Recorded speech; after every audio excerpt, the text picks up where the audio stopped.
What's up? This is Mike Matthews from muscleforlife.com, and I am back with another episode of the podcast. In this episode, I interview Menno Henselmans from BayesianBodybuilding.com, and we talk about how genetics affects your muscle and strength gains and aesthetics. Now, I was excited to get Menno on the podcast because, one, he has been requested many times by listeners, and two, I thought he would be the perfect person to talk to about this because he is one of the leaders of the evidence-based fitness movement and one of a handful of people really in this space whose work I regularly follow and recommend. As you'll see, he knows his shit. So, if you've been wondering about how your genetics influence things like the rate at which you can gain muscle and strength, how big and strong you can ultimately get, how your muscles look as they develop, and more, then I think you're going to like this interview. So, let's get to it. Menno, thanks for coming on the show. I've missed you a few times, and I'm excited to talk to you. You're actually one of the guests that a lot of the people that listen to me have been requesting. So here we are. All right. My pleasure, Mike. Great. Cool. So let's just start at the top here. So one of the questions that I get most frequently is how much do genetics affect how quickly you can gain muscle and strength? And then the kind of follow-up question is usually, okay, so then what are some realistic expectations for someone just getting into weightlifting in particular? I get that from a lot of guys that are new because, they're on Instagram and they're looking at all these different people and they don't know, what's drugs, what's not drugs, and they don't know what's real and what's not real in terms of time frames and so forth. So I think that's a good place to start. Starting with your first question, how much do genetics play? How big is the role of genetics in how much muscle you can gain, how strong you can get? It's big. To quantify how much, researchers for these kind of questions, they often express something as a hereditary coefficient, which is like the percent. It's roughly interpreted as the percentage that your genetics affect your results. Okay. So you can think of it as how much your genetics can predict relative to other factors like environmental factors, in this case being your training program, your nutrition, how well you're sleeping, all of those things. Sure. And here we see that there is a very, very significant influence. We can start with that. It's so big, in fact, that in research at least, we have people that are deemed non-responders because on any given training program, they don't grow any muscle at all, or they gain any strength.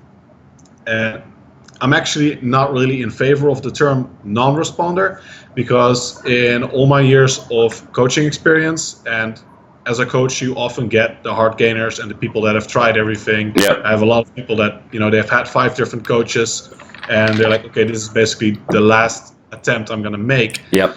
And what I've seen is I've had one person that really probably couldn't gain any more muscle. He could lose fat, he could get a six-pack, he could build some strength at least, yeah. But in terms of muscle growth, it was so little that he was already like intermediate level, so definitely not. I was going to say, because you just said any more, so I don't. Yeah. So I don't think, I'm not really convinced of the presence of there actually being complete non-responders, but at least we see them in research, and that's probably because they didn't respond to that given program over the time period, and also exactly. How are the results measured? I mean, they're exactly. So, and we know that different people react better to different programs. We can get into that as well a bit later. That's actually that's a good point. We should talk about that. I didn't put that on the list, but I also do get asked about that. So we have these people that at least to that given program they don't respond, and other people we see rates of increase in those kind of studies of I think 2 to 3-fold. So you have people gaining like 250% strength, which is huge. Like so they're more than doubling their strength level, and other people they don't really gain anything. So we have this huge variance. That is a fact. But if we look at the hereditary coefficient, we see that it's around 50%. And I think for obesity, the most recent estimates are actually closer to 40%. So your genes would explain 40% of who gets obese and who doesn't. And that's actually less, 40% at least, than what we see in most other research. Because for people that don't know, I actually came from a background of economics, psychology, and statistics. And I made the career switch from business consultant to working as an online coach. And so I'm familiar with a lot of other research areas as well. And I know that in most other areas, 50% is actually deemed normal. So it's actually just seen as a normal average, which is kind of almost seems too coincidental, right? Like you have environmental factors and you have genetic factors, and it seems that there's a balance there. Things, it's about 1-to-1. It's about 50-50. So it seems too coincidental, but it's true for a ton of things, including, for example, your personality. So in that line, it's not like you can get screwed over by your genetics more in terms of strength training that you can get screwed over for your intelligence or your personality or your height, any other such factor. So in that line, it's not that bad.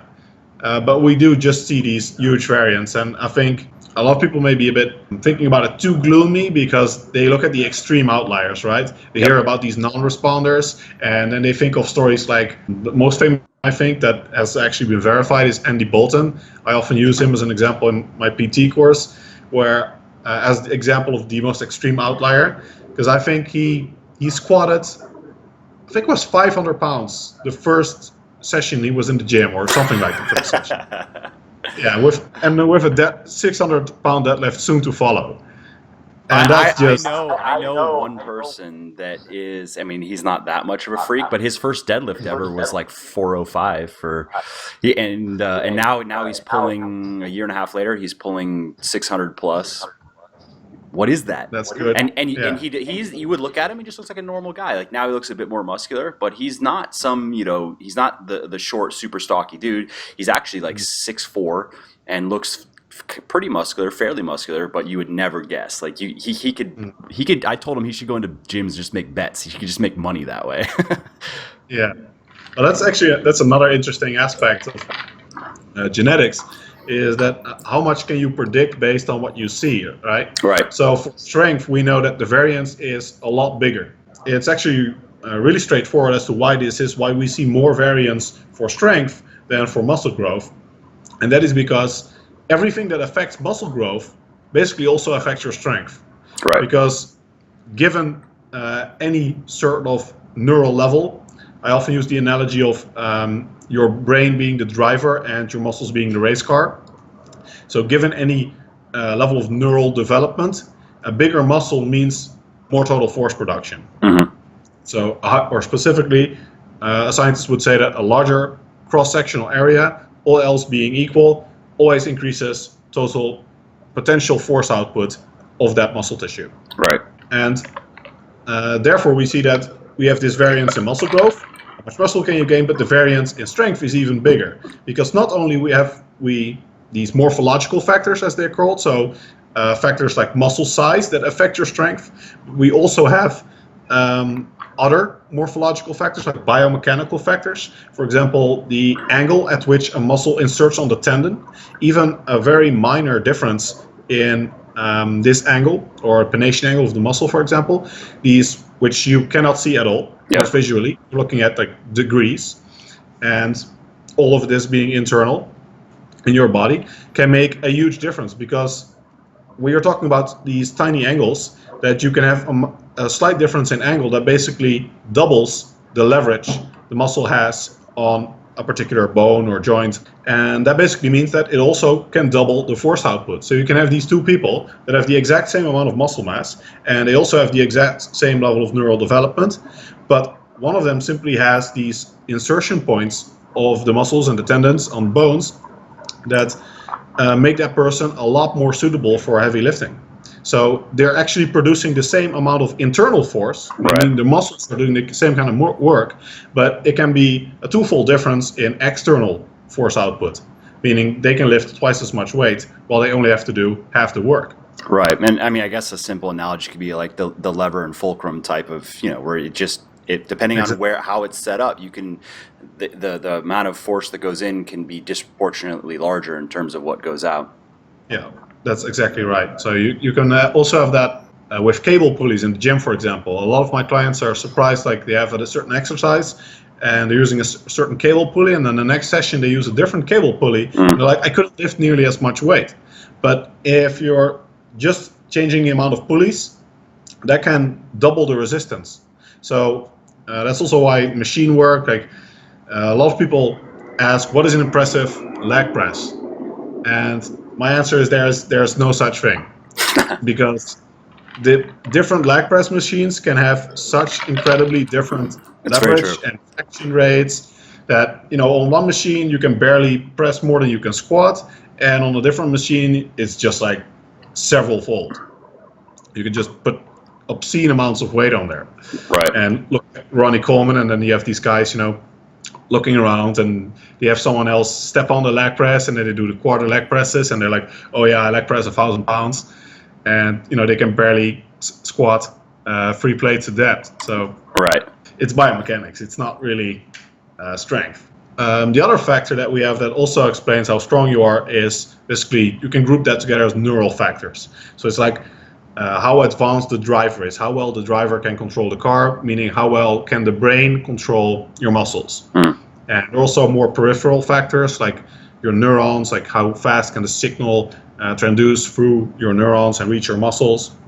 But it's largely analogous to the driver in the car, or you can think of it as hardware and software. How well can the software control the hardware? If you have, for the computer people, I'm not even sure if this analogy is right because I'm not that good with computers, but you can have, I know that certain pieces of hardware, you can overclock them depending on how well the software functions. So you can have the same kind of graphics card, but like physical material, but if you have better software, it can make more use of that same card. Right, yeah, I mean, it's a good analogy. So with these 3 factors, you basically have the variance in strength, and it includes muscle, so much bigger variance there.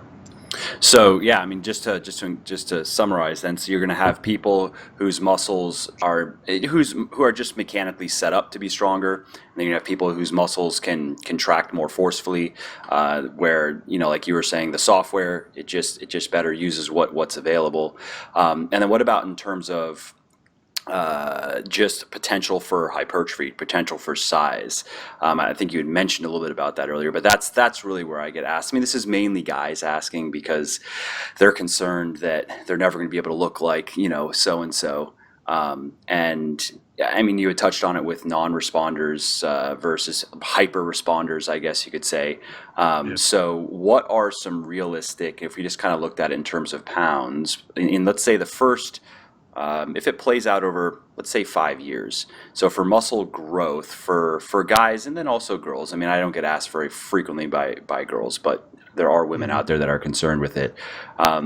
Based on your experience and research, what do you say are some realistic expectations, assuming that they're following at least a well-designed training program, and they know what they're doing with their nutrition, and they're not under eating or eating too little protein or doing anything obviously wrong? Let me pull up the exact figures Cool. I have on this for my PT course. So scrolling. All right. First thing is that you should generally think of this as percentage of body weight increase, because if you think of it as pounds, it can be useful.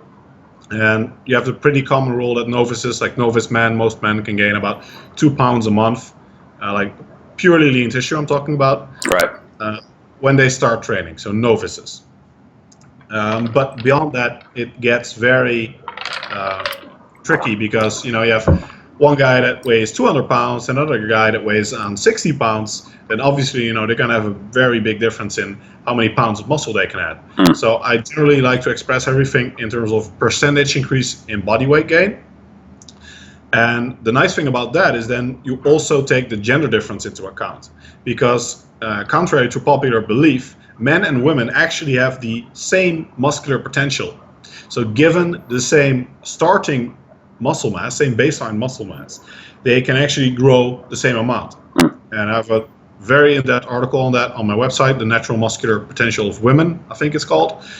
And I've read that article. I liked it. Yeah, you can check that for all the references, or listeners can. But yeah, there's a lot of research from protein synthesis, from chronic training studies that actually looked at muscle growth, and also from elite athletes, like cross-sectionally, and it all points in the same direction, that the muscular potential is actually the same, although they do respond differently to different training programs. So men and women should not generally train and eat exactly the same, but that's a different topic. To the actual figures. And just to not leave people in the mystery, so then what's the big difference there? It's where women start, right? So the big difference between men and women in terms of muscle is that women start with so much less, right? Like the average woman. So exactly. They just weigh a lot less, and they have a higher body fat percentage, like naturally, because boobs and, well, other factors as well, but hips and, got to rear children and stuff. These factors, they start with a lot lower baseline level of fat-free mass, but given the same starting point of fat-free mass in terms of pounds or kilograms, the muscular potential is the same. So, and given the same starting weight, the potential is also very similar. So if you have a 170-pound male and a 170-pound woman, there's very little difference in what they're going to be able to accomplish in terms of strength and muscle growth. For power, men perform better.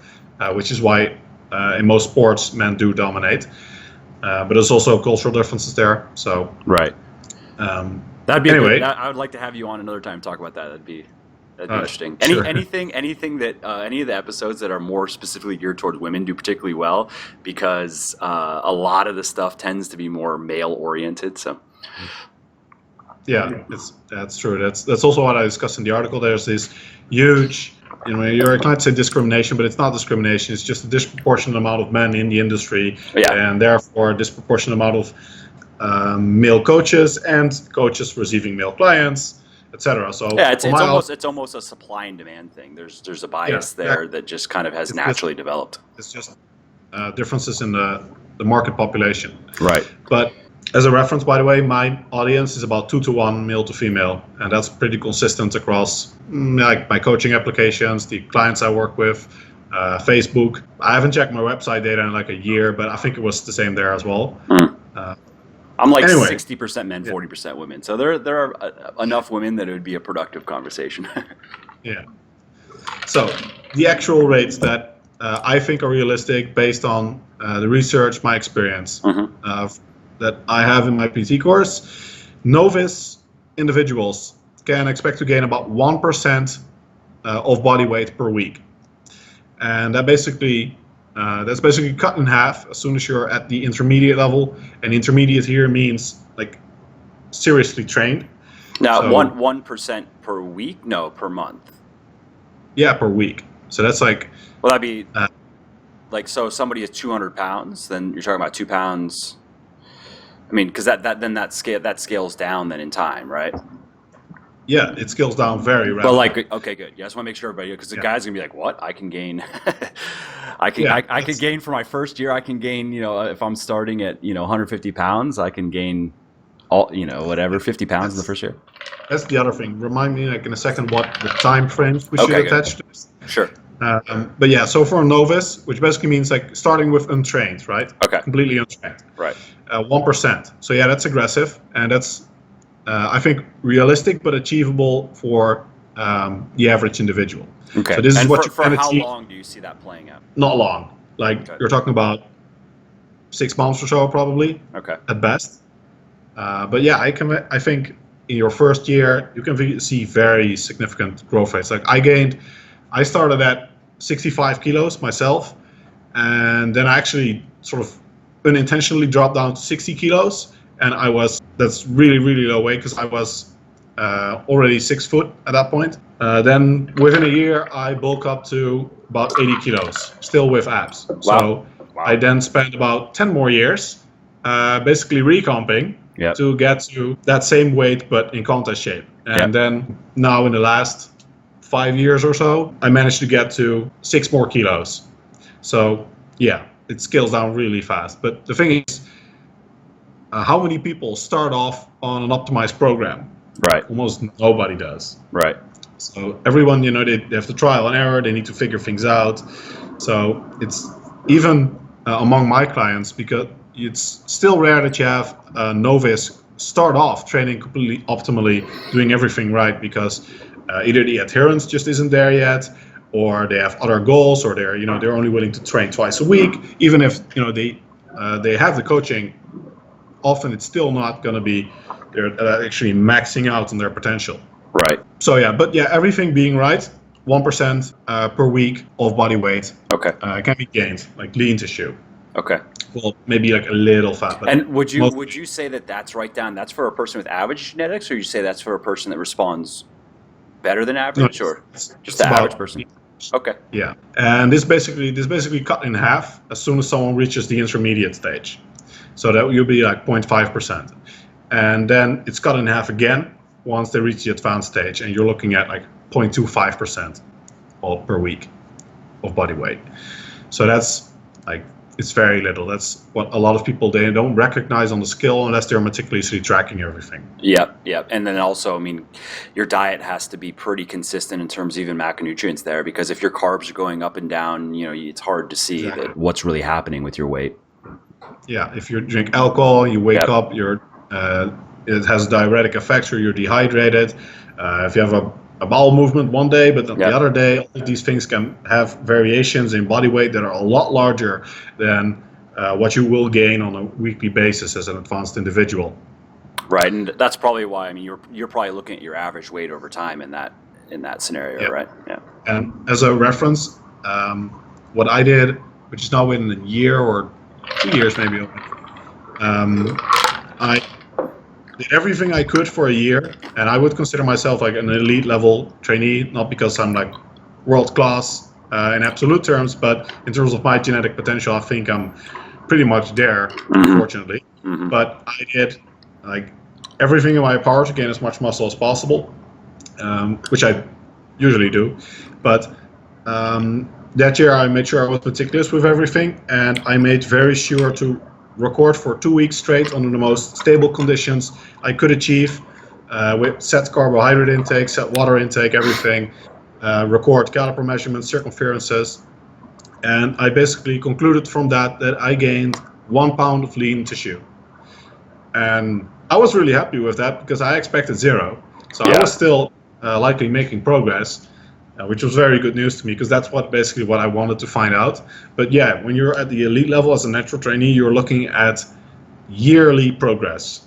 So you're looking at very sharply diminishing returns to your training time.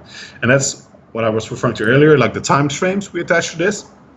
Now I'm going to make a very controversial statement, but I think based on what I've seen in terms of people that train optimally, and also some historical data of individuals like Steve Reeves and people that trained really hard in the classic era, I think you can come very close to approximating your genetic potential within 3 years of optimal progress. Now, distinction here being very crucial, that optimal progress is not total training time. You can easily, and I've done so myself, waste 3 years of training time, not making any long-term progress. I probably wasted, at least 3 or 4 years before I really got my act together. Exactly, it's common even. So this is absolutely not total training time. Like if these people like, I've been training for 3 years, I'm there. No, absolutely not. Yeah, you've been exercising for 3 years. There's a difference there. So I'm talking about 3 years of doing everything right and making the best progress you can make. Theoretically, if we have a certain individual, say a completely robotic individual, then I would be confident that a very good coach could make that person achieve his or her genetic potential or come very close to it within 3 years. And probably 80% of that, something like that, 80% is actually a figure that comes from a lot of data. The 80-20 rule, it's based on actual empirical data because most functions in life have a power law if they're not normally distributed. So 80% is probably a good estimate for the first year, something like that. But again, stressing that this is the period of time doing everything right. So I think people in general in the industry, they underestimate what you can achieve, but they overestimate how long it takes. So it doesn't require, like you see people, it will easily take 20 years to reach your genetic potential. I don't think so. I think the body simply does not have that kind of adaptation because evolutionarily speaking, it makes no sense to have an adaptive system that is either capable of or requires 20 years of training to reach its full potential. I mean, what kind of evolutionary stimulus are we talking about that requires 20 years of doing something before your body has mastered it? Right. It just doesn't occur in nature. So I think in most things you would do looking at more years before you're mastering a skill. Yeah, I think that about sums it up. And then just on that point, that's a good segue into the next question, because that is something I'm also asked frequently about is how to predict. And again, this is usually guys that are new to training, and they want to know, is it even possible for you to look like so and so? What are your thoughts on the? I mean, it's based on a bit of research, but there's it's just information out there correlating basically the ceiling of your FFMI, what that can be naturally. And then at what point, is it clearly drugs? At what point is it in the gray? Like, do you think there's any semi-accurate way for somebody new to weightlifting to go, realistically, I could probably get to somewhere in this range? Yeah. Or is it something that, they just have to, it's going to take years, and then they can make a prediction? Yeah. Let me pull this up, because in my PT course, I have reference data on the FFMI. All right, yeah, it's here. All right, so the FFMI, for people that don't know, is the fat-free mass index. It's like BMI, which is body mass index, but BMI is kind of sucks for strength trainees because it's just a relation between weight and height. Right. It doesn't say anything about your fat percentage. Right. It's more for population analysis, right? Yeah, exactly. It's for people that don't lift, because then you can assume a certain level of fat-free mass based on their gender and height. Because if someone's not training, then their protein intake is somewhat normal. You can be sure that they have a certain level of muscle and age, right? Because as they get older, they're going to lose it and whatever. Yeah, exactly. Although actually it's mostly disuse and not age itself, but that's another topic. So you have body mass index, kind of useless, and that's why we have the fat-free mass index that researchers developed to look at how muscular you are, because it relates your fat-free mass to your height, and it completely ignores fat mass. So it just says how much lean body mass, which is roughly a proxy for muscle mass, you're carrying. Now, researchers have studied this, and there's a very infamous or famous study that basically concluded that a fat-free mass of 25 is as good as it gets for a natural trainee. So there are a lot of very serious problems with this study, and this consequently the idea that a fat-free mass index of 25 is about as good as it gets. Mm-hmm. And just to put it in perspective, just so everybody knows, so like, do you know what your FFMI is? So if people want to look at your physique and go, so what is this? What does 25 look like? Like, I know I'm right around 24, and so people that know that I will look like, so like I'm a much more muscular than the average person type of guy. So 25 is pretty big. Do you know yours? Actually, I'll fill it in right here. Just to give listeners a visual on what does that look like, My normalized fat-free mass index is, or in my last contest shape, it's actually only 23.6. Right. So that's to show that 25 is big. Yeah, you're a big dude at 25. Yeah. Well, it depends. Like in person, it varies. So I think a lot of people, it goes both ways. Like some people are like, "Oh, you look bigger in the pictures." And I think I do, because pictures are always great, and you're flexing and you're pumped and everything. Yeah, and the leaner you are, you get that effect where you look bigger. Exactly. Like you look, your weight almost doesn't make sense for how big you look. Yeah, in general, like the leaner you are, the better you can look on photo, but the worse you look in a t-shirt. Yep. So, did you get when you would get really lean for shoots and stuff? Do you get, like, if you wear a long sleeve shirt where people are like, what happened? Do you even go to the gym anymore? Yeah, I have two redeeming factors there, because for one, my forearms get crazily vascular. So if there's like some sleeve not covering my forearms, it's like there's no mistake, because my forearms are so vascular.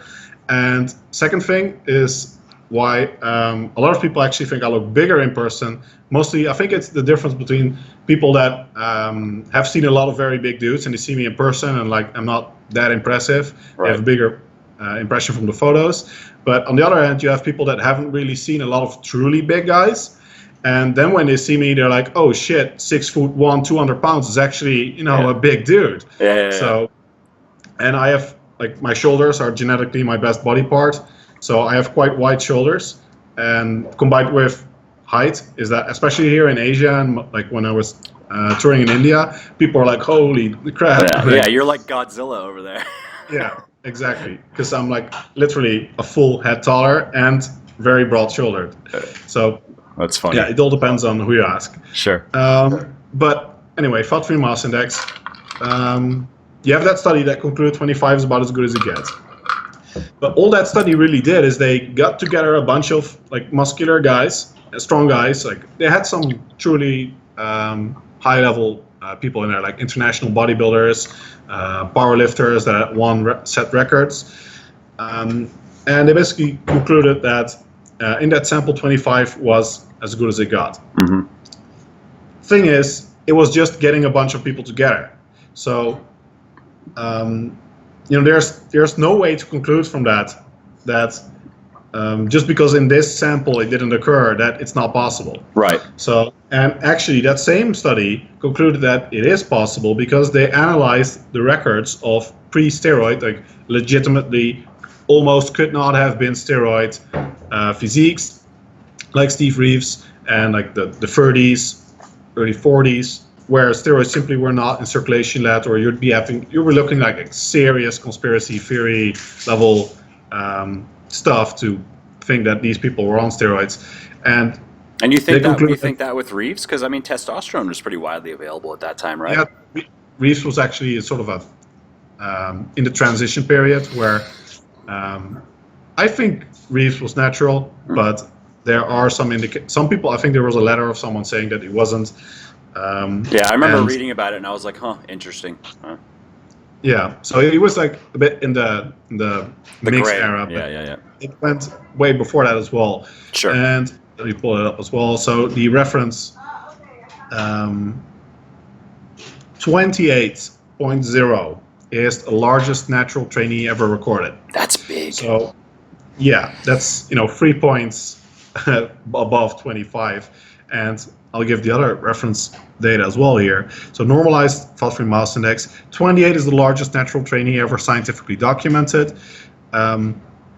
Here's the other thing. We have a case study of another world-class natural pro bodybuilder that was followed with blood work for a very long time period during his whole contest prep. And his fat-free mass index was 25.4. Okay. So there again goes the idea of it not being possible to get above that level is just rare.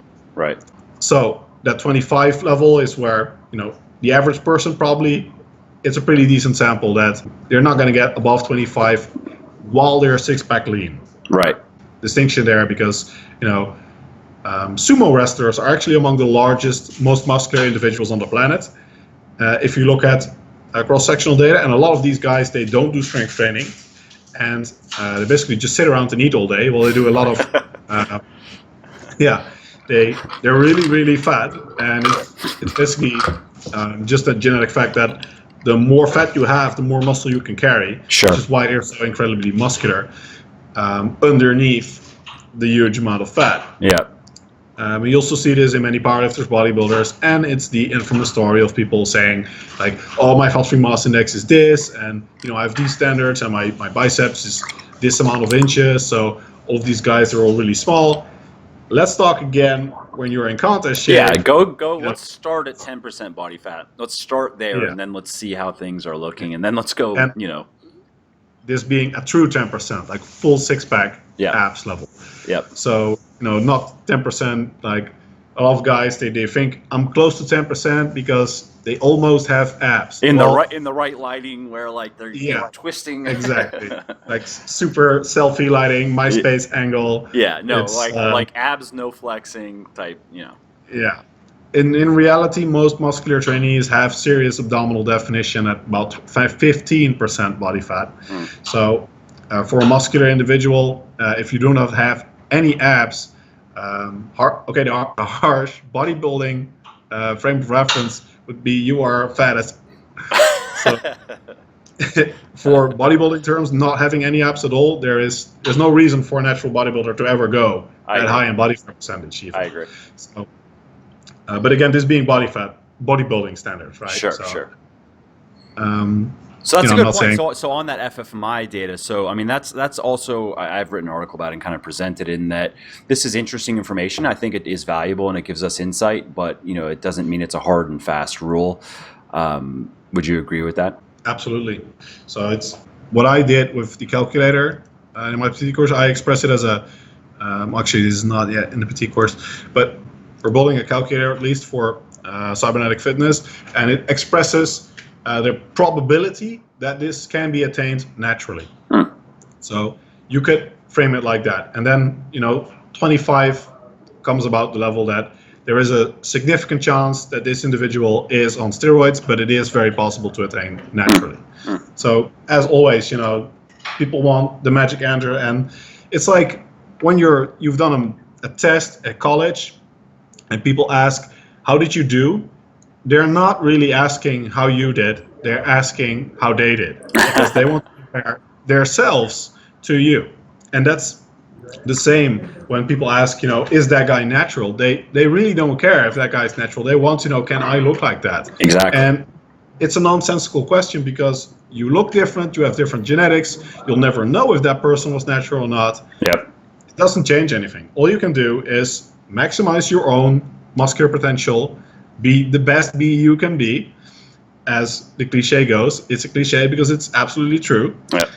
And the Army fucked up when they moved away from that. That was a better slogan than whatever they changed. It was like they changed like Army Strong or something. Be all you can be is so much better. Yeah, exactly. But yeah, I mean that's all you can do. So yeah. You can look at all these guys and it doesn't make sense. It doesn't have any practical information for your life. I agree, and I mean to that point, it's even where a lot of people, drugs are very prevalent in not just sort of bodybuilding, but in weightlifting in general. And just because people would be surprised if they knew what people, and I've said this many times, in the gym are on drugs and are not on drugs. Because just because someone looks, by bodybuilding standards, pretty bad, like, they're overweight and they don't really have much in the way of proportionate muscle development. A lot of people that are on drugs, that's the state, that's what it is, that's what they've gotten out of it.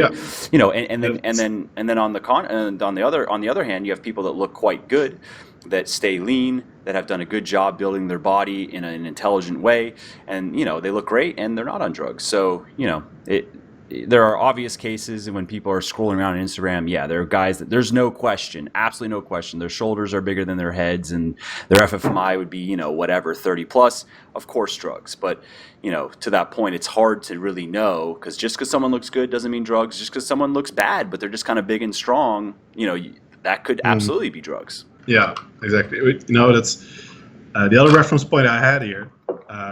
It's really interesting. In that study, they also looked at steroid users to compare them with the natural trainees. And the average steroid user had a fat-free mass of 24.8. So actually below the supposed natural limit. Yep. And let me see if I can pull this up somewhere as well. I have also calculated the fat-free mass indices of individuals that are clearly not natural. Right. Okay, yeah. So I don't have their fat-free mass indices here, but yeah, at least the percentages that if you would do the math on the probability, the percentage that they are in fact natural, you get that guys like Ronnie Coleman, Jay Cutler, Dorian Yates, it's 0%. Sure. It's just, there's no rounding. Like statistically, there's no chance in hell you're going to look like that naturally. Yeah. Which aligns with common sense, right? Right. Have you seen, just to that point, have you seen the picture of, or a few pictures of Ronnie Coleman? Because he said himself on, I was like some interview or something, that he started doing steroids at 23, I think he said. And really? Yeah. Actually, I'll find it after this. I've written about it, and I even linked to where he himself was talking about it. But if you see pictures, have you seen pictures of him even like by his own? I don't know why he'd be lying then. He just was open about it, saying, yeah, this is when I started doing it. And you see pictures of him around that, like right in before he got on drugs, and he To this point, Yeah. I guarantee you his FFMI was quite high. He was fucking huge. Like impressive. I mean, bigger than he could have been one of these guys on Instagram, with 1 million plus followers even before drugs. Yeah, but I'm not sure of Ronnie Coleman's history, like at what age he attained what, but I had it on good account that he attained his pro card before he started drugs. So I'm not sure if that matches up I with that. think, yeah. I mean, again, when we get, I'll find it. I'll email it to you. That may be, it was like over a year ago or something when I came across it, where he was talking about. I believe that's true. I believe that was like the timeline because he got introduced to it by another professional bodybuilder. Was like, dude, you need to try this shit because look, you're ridiculous. You know what I mean? And he's like, okay.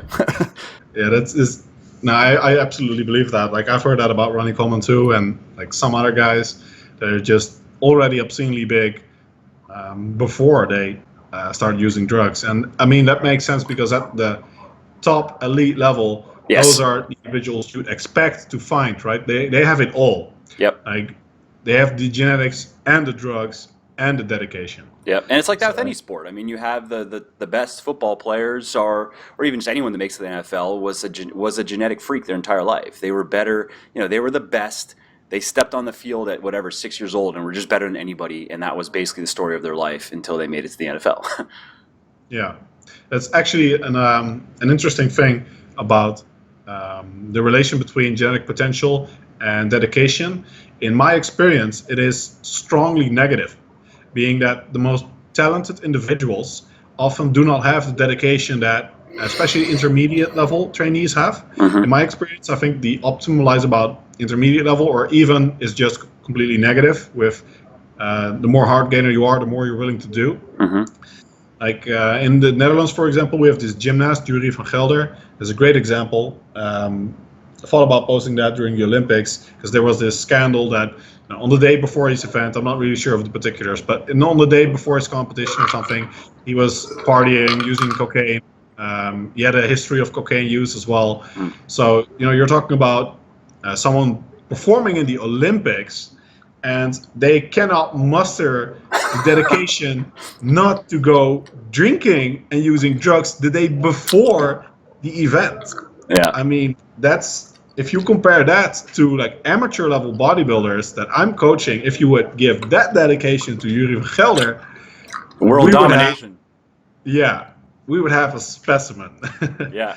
So yeah, there's a friend of mine. He ran track in high school, and he was like one of the fastest kids in Florida. He didn't take it very seriously, but I mean, he would go to, before a run, he would just like go to McDonald's and just eat a couple hamburgers and show up and not really even warm up, and then just run really fucking fast, faster than everybody, and he just didn't pay attention to anything. It was just something he did.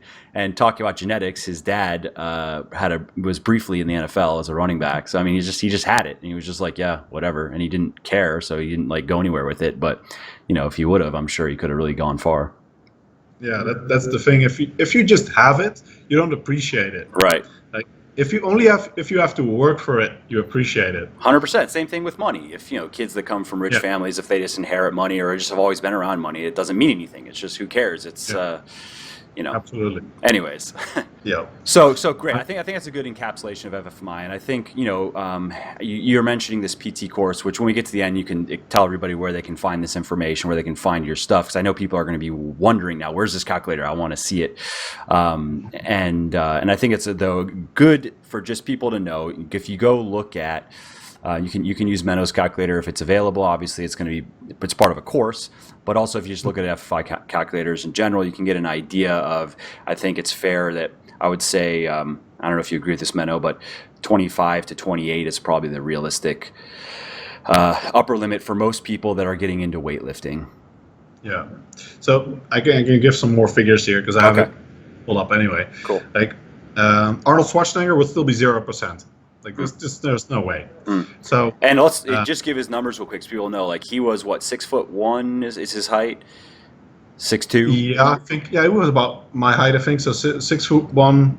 And when he was on stage, no, it was. I think it was like 100 kilos stage. Right. I shape. think it was like 230, 235 pounds, maybe. Yeah. So way beyond natural. potential. And lean, but not necessarily as lean as what we've seen, in more recent decades. Yeah, not modern bodybuilding lean, but Yep. For any standard lean. Very lean, yes. Yeah, and then we have some. So I also did these calculations. Martin Birkin and Alberto Nunez. Okay. Both great physiques. We'd be looking at 86% probability that they're natural. Now, without making any claims about whether they're natural or not, for a lot of people, these are physiques that can be obtained naturally. Right. Natalia Melo, like 98% probability of being naturally achievable. Not too surprising because she doesn't compete in bodybuilding or anything. Right. Frank Zane and Ziz, you're looking at the range of 21% probability of being natural. Interesting. So that makes sense with Zane, but what was Ziz's numbers? What information are you putting in there? I'm curious. Yeah, I'm not sure. I just have this percentage outputs. But yeah, Ziz, it fluctuated a lot. I probably had Ziz's top numbers.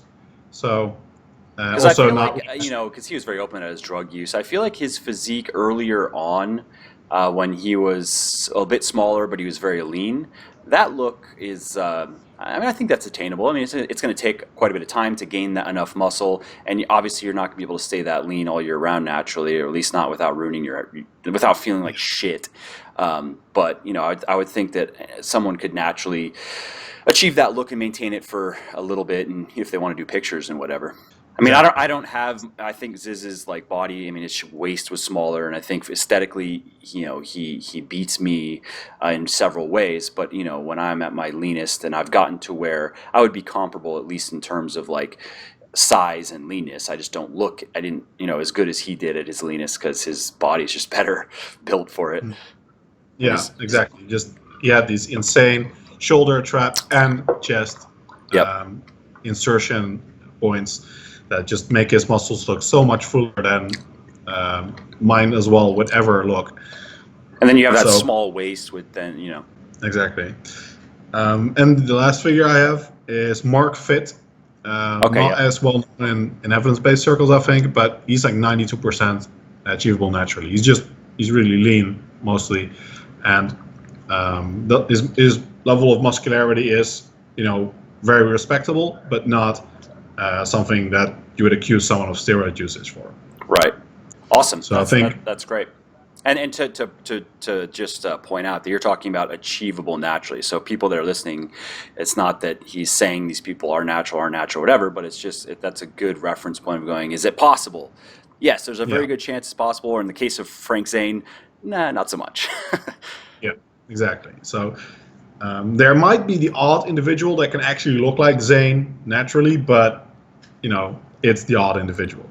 Yeah, so, statistically speaking, unfortunately, anyone listening is probably not that person. Yeah, exactly. And that's the other thing. Even if you attain that fat-free mass index, you will not look exactly like that person because you have different insertion points, different muscle lengths. The best genetically blessed individuals often have very full muscle bellies, which creates that just completely convex, concave look that many humans find pleasing to the eye, find aesthetic, whereas you don't have these empty spaces like some individuals have. They have short muscles, so if they get a really large muscle, it looks like unnatural, like this bulge they have, and it doesn't flow as well as other individuals. Also, for example, your abdominal structure, some people just have this crazy textbook-like six-pack ab, and other people have an eight-pack, and other people they don't have separation at all in certain pieces of it, or there's this huge gap in between. Yep. Or like, I mean, me, I have staggered abs, and it's kind of like a 4, 6, something in between. It's just, unfortunately, that's just the way I came. This is a good segue into, I think, the point that I get asked about a lot is this point of what do genetics, how much do they determine how your muscles are going to look? Or there's I guess two parts to that, like how big can individual muscles get? Obviously with guys, it's a lot of questions about chest and biceps and occasionally calves. And girls don't usually ask about how big certain muscles can get, but these days it's kind of about butt, I guess, more than anything else. So I think this is a good segue into that. You can predict. It's actually hard to predict. You can predict it a bit because you cannot change your insertion points, the length of the muscle, at least not visually. You can actually change the muscle length, but it doesn't make a lot of visual difference because it's internal. It's muscle fascicle length. But a muscle is actually going to change shape when you train it, and it's inevitable, and you can change it to some extent. Like, for example, the traps being an obvious part, you can emphasize the upper or lower traps. To a lesser extent, you also have the different heads of the hamstrings, for example, and a lesser extent still, you have the different heads of the two heads of the biceps. You can emphasize. You get one bigger, so you have bigger peaks, or you get the other bigger, and it's more flat and full. But you cannot really predict that well how it's going to change, and to a large extent, especially for a natural bodybuilder, where the end goal is just maximum muscle growth in pretty much every muscle group, then to that extent, in a very long-term perspective, it's not really up to your control. So your muscle size is going to shape is going to change as a result of the growth, but it's a limited change and one you cannot really do much about. So you have a certain way that you look, and either relish it or go cry for the rest of your life because. Yep, I mean that's the long and short of it. Talking about biceps in particular, because that's a common thing, is biceps peak. So you're saying that you can influence it a little bit. What does that really look like, though, and what does that look like in terms of training? So let's say someone's listening, saying, "I wish I had more bicep peak." Is there anything they can do specifically? You can a little. I'm going to refer people to my muscle-specific hypertrophy article there, because it's a bit dated article, but it still describes very well. Especially this, like what you can do to emphasize the different heads. I'll link it down. I'll link it in the description and stuff so people can go read it. All right, that's good. Yeah, and I think you asked one more question about genetics that I missed.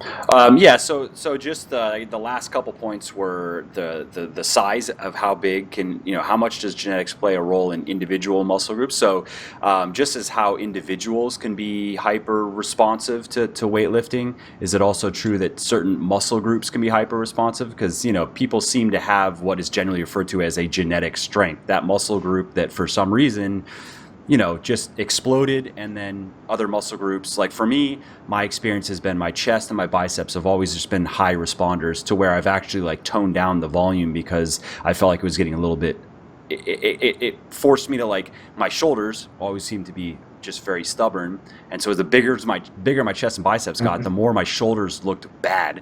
So I had to but my calves, for example, have been a never-ending source of frustration. I hereby dub that the Schwarzenegger genotype. Big biceps and chest. And no calves. Yeah. Well, he still had some calves, but yeah. Yeah, no, I mean, I'm talking about myself here. Although I have something now. I mean, I work for it. It's just slow. Yeah, same here. Yeah. The nice thing is that based on the very limited research we have, we know that different muscle groups can have exceedingly different genetic potential. And again, based on the very limited research that we have, I'm not really convinced of this, but at least in animals, it suggests that there is in fact almost no relation between different muscle groups and their genetic potential. Now, I'm pretty sure that there are certain genetic factors, also some that we know of, certain genes that you have, certain systemic factors, like how much testosterone you have being a very common, although actually overrated one.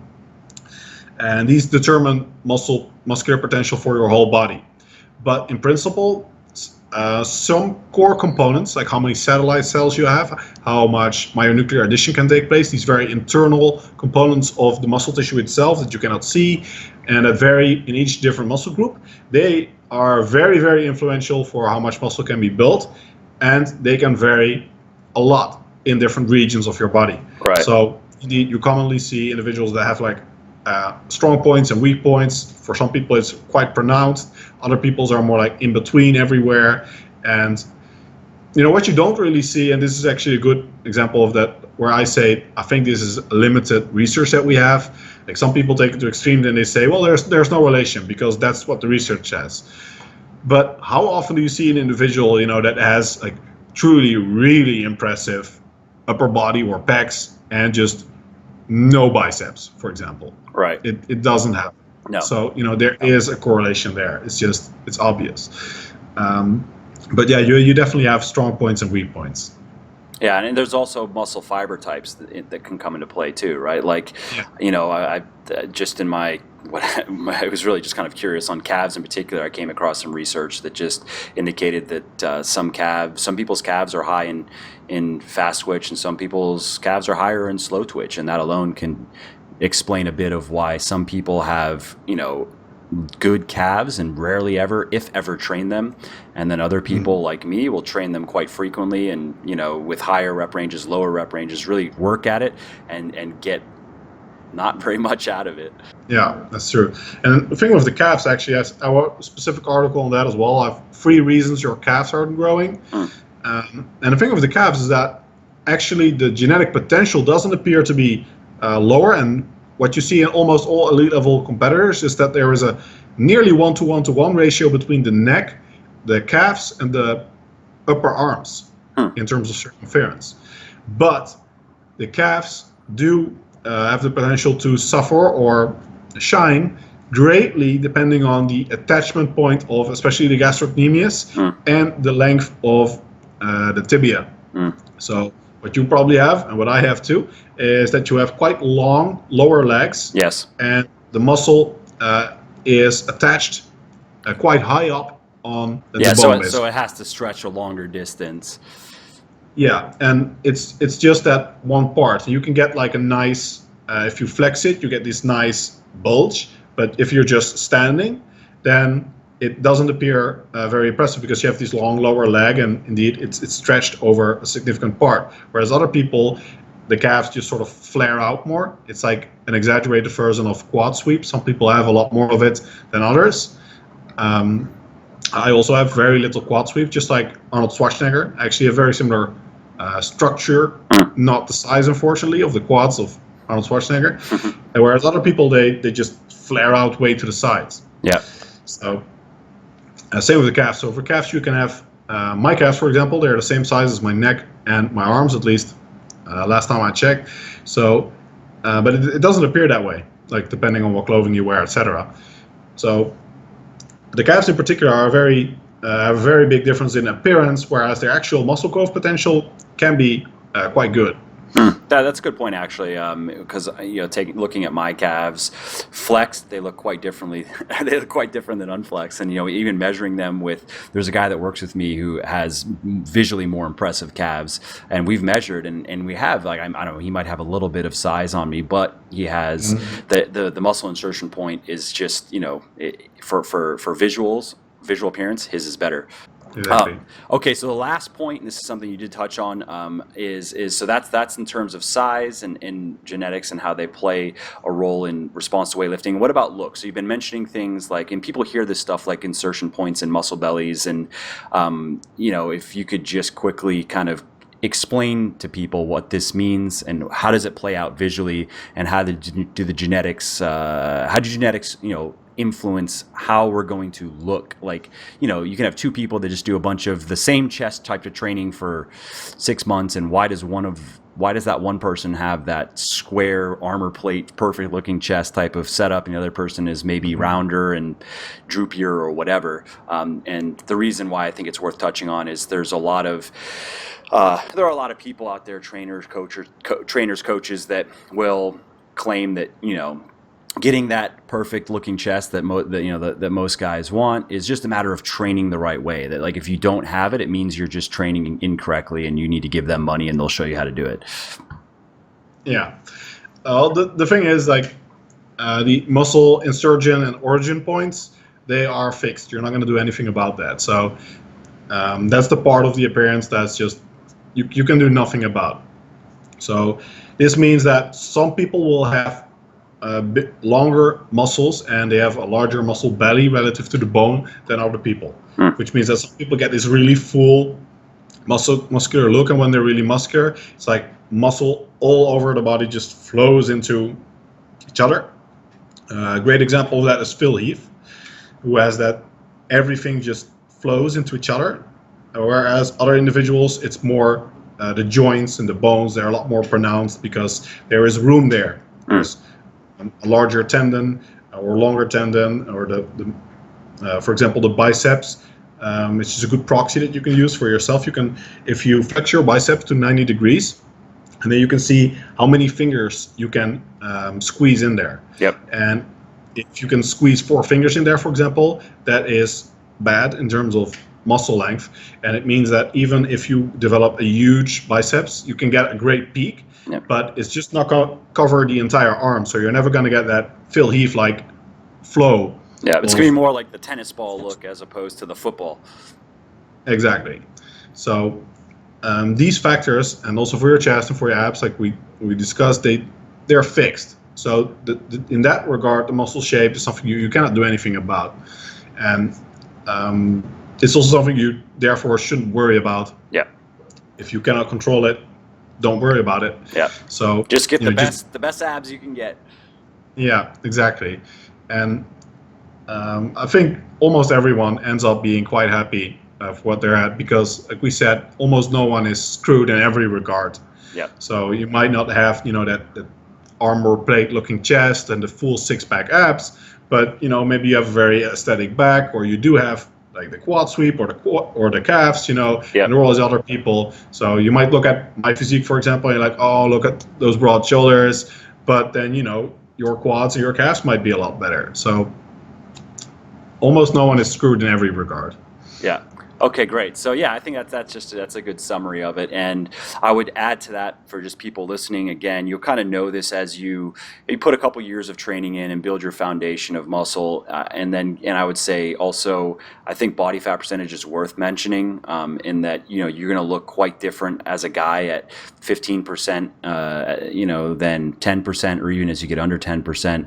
I think like the chest in particular, I know that with me, with the fatter I am, the more rounded my chest looks, and it's just not the look that I like. But then if I get lean and then get very lean, my chest does have a flatter look and has a better look. So there's also that just for people listening, that it's hard to know really what your aesthetic potential is until you get into the lower body fat ranges, I think. Yeah, absolutely. And that's one of the more reasons that I think everyone, it's one of the best experiences in your life to get down to a really seriously lean body fat percentage at one point. It will not just teach you all these aesthetic things, but you'll learn so much in the process. It's really one of the things everyone should do, like the non-BS bucket list. Yeah. No, I agree. Would you say, though, that, you have to be able to give it up, though, too, without, because, there's that now where anything, if you get really lean, anything higher almost just is less satisfying, and now you have like this new standard that you've kind of set for yourself. Yeah, that definitely. But that's one of the nice things you learn, that there's always a trade-off. And then you learn, like a lot of people, they just think, I want to be as lean as possible. Mm-hmm. Then once you've actually been that lean, like now for me, I was in contest shape for a really long period, because during my last contest prep, I had to switch show, and then I had to move about 7 times or so, and wow. I ended up being basically in contest shape for, I think in total, probably about 9 months. Wow. Which is, it takes its toll. Yeah. So now I really generally don't care about being that lean anymore.